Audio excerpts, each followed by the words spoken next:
இதன் விளக்கம் என்னவென்றால், உலக ஜனங்களுக்கு விரோதமாகவே உலகத்தின் அதிபதியான அவன் கருத்து நீட்டிக் கொண்டிருக்கிறான். கருத்து நீட்டான்னா ஆபத்து. யாருக்கு எதிராக கருத்து நீட்டுறான்? கடவுள் நீட்டினாலும் ஆபத்து, உலகத்தின் அதிபதி நீட்டினாலும் ஆபத்து. போர், தற்கொலை, கொலை, விபத்து, ஆபத்து, ரயில் விபத்து, விமான விபத்து நிறைய ஏற்படலாம்.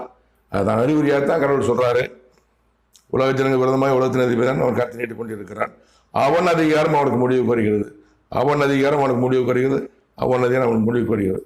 உலகத்தின் அதிகாரத்தை கடவுள் இந்த உலகத்தின் அதிபதி தன்னுடைய மகனாகிய சாத்தான்னு கொடுத்து வைத்திருந்தார்.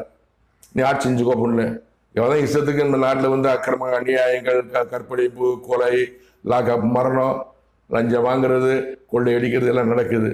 இது காரணம் இந்த உலகத்தின் அதிபதி அதிகாரம் தான் நடந்து கொண்டு இருக்கிறது. கடவுள் அதிகாரம் இல்லை. அதனால சொல்றாரு, உலகத்தின் அதிபதி அதிகாரம் முடிவுக்கு வருகிறது அவனுக்கு. உன் அதிகாரம் உனக்கு ஆரம்பமாகிறது. இந்த மாமனிதன் நான் யார் என்பது சொல்லிட்டேன். நான் சாதாரண மனிதன் இல்லை.